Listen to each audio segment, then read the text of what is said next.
Hello, this is Claus Jensen presenting yet another great game from the great master Jose Raul Capablanca.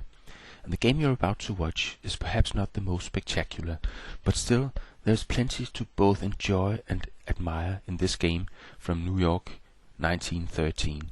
White is Capablanca and his opponent with the black pieces is David Janowski.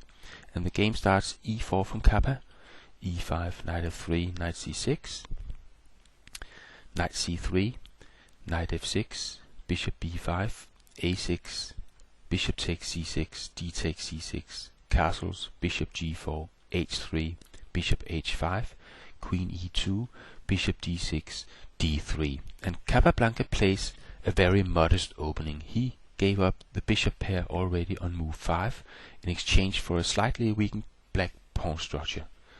Queen e7, knight d1, and this is actually very typical Capablanca, playing clear plans, hoping for the small pluses to build. The knight is of course going to e3 from where it eyes the f5 square, and it no longer blockades the c-pawn, which could be useful in some cases.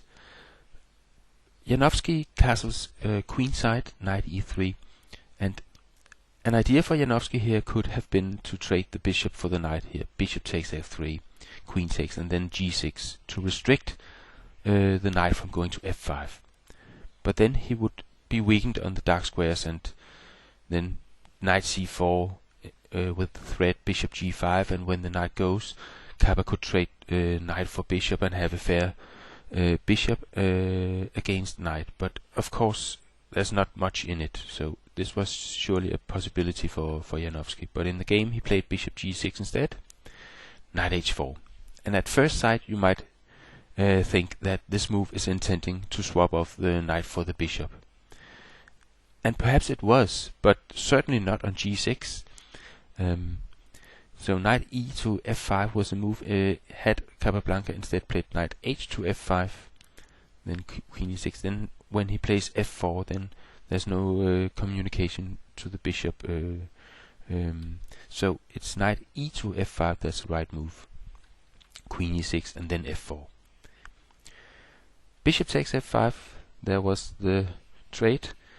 Knight takes f5, e takes f4, and bishop takes f4. And if now bishop takes f4, rook takes f4, this could also be an option for Janowski, but apparently he wants to avoid the exchange of bishops, as we shall see in the game here. Bishop c5 check, bishop e3, Capa makes another offer to trade off the bishops. Bishop f8, Janowski still doesn't want to trade them.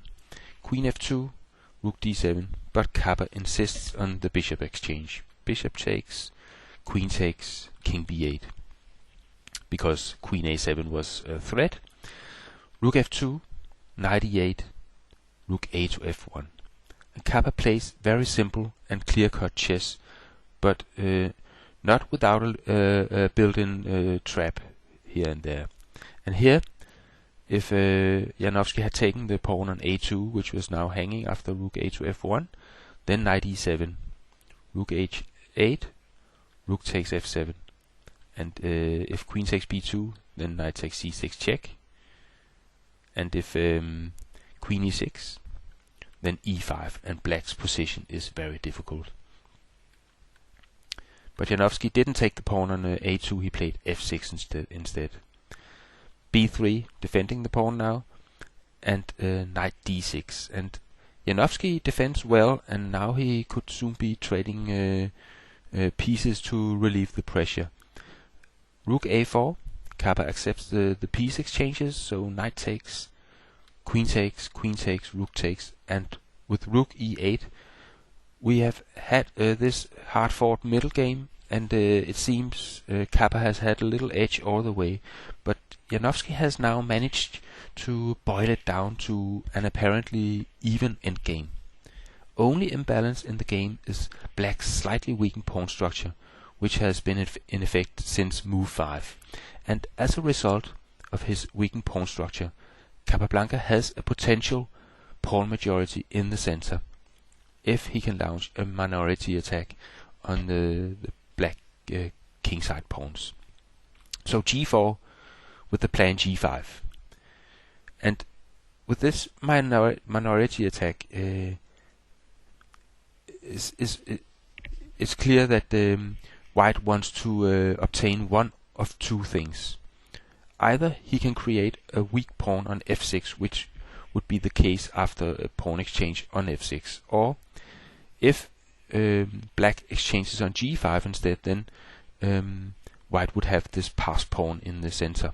So one of these two things might be in effect after this minority attack, which is more often seen on the queen side than on the king side, but it's of course the same effect. If Janowski had played h6, then h4, carrying out the minority attack plan. In the game, Janowski played b6, and this is clearly one of the critical points of the game. And I think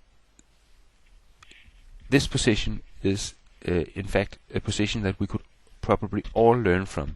Not so much because of this particular position perhaps, but more because we should not only carry out our own plans, but also pay close attention to our opponent's plans. And looking at this particular position, how could Black create some counterplay? What is his plan? And in an innocent looking position like this one, I believe many of us would see no danger and just continue with g5, our plan. And g5, f takes g5, rook takes g5, c5. Now it is actually giving Black some counterplay with moves like king b7, c6, b5, which would also not give White some connected passed pawns in the center. So it might be even stronger for White to try to counter this play that Black is planning with b6. And this is why Capablanca in the game played b4 here, which is a strong move. And now Black is not able to play c5, and that's the main point of b4.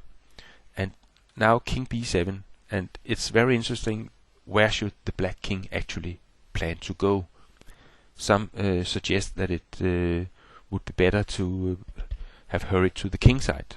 And as it turns out, in the game it could say that king b7 is a misjudgment of the position.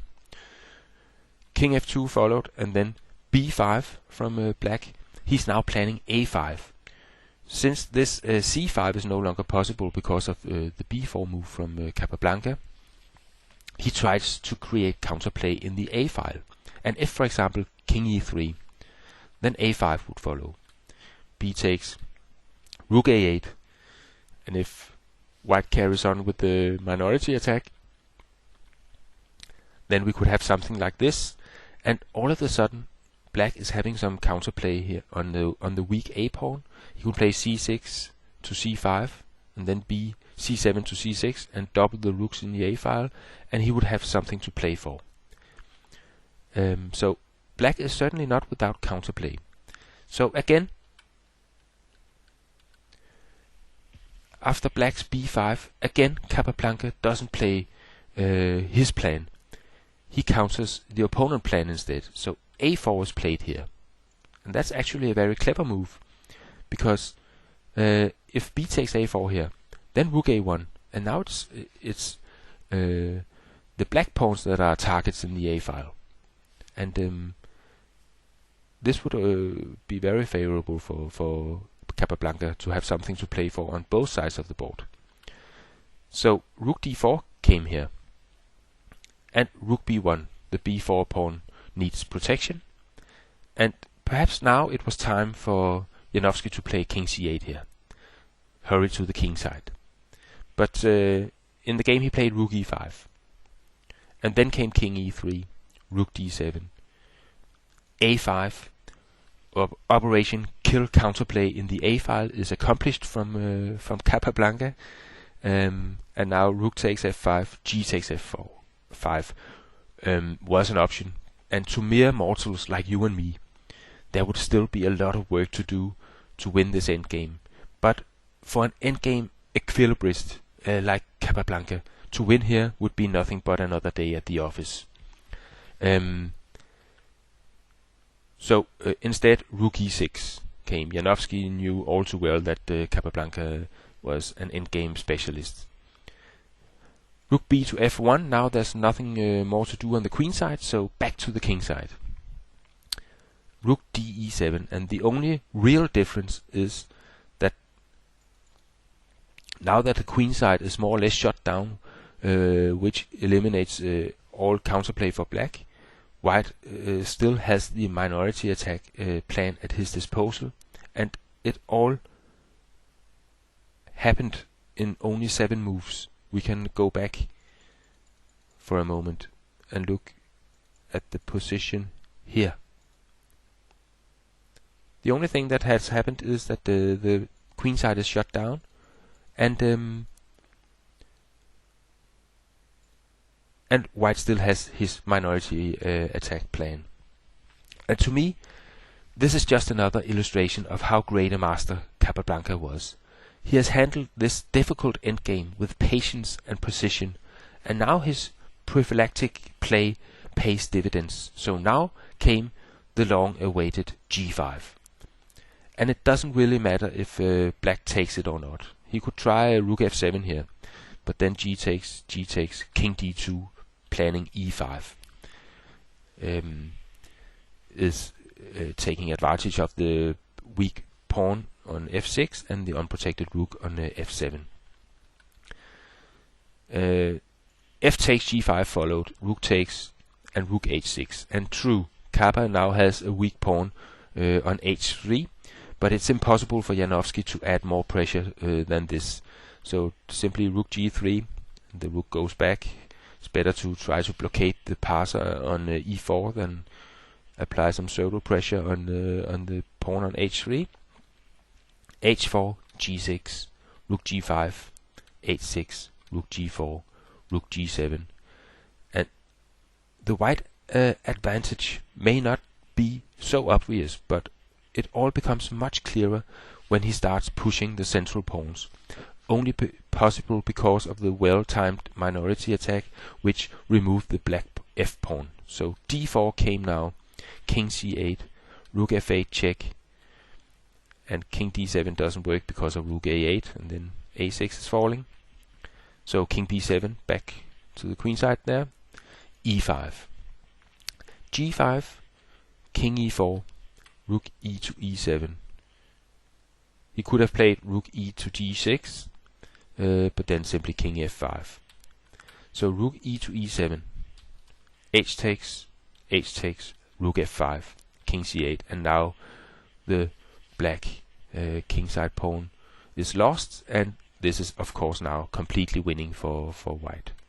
Rook h7, rook h5, king d7, rook takes, rook f8, rook h4 check, king d3, rook check, king d2, c5, b takes, and rook a3.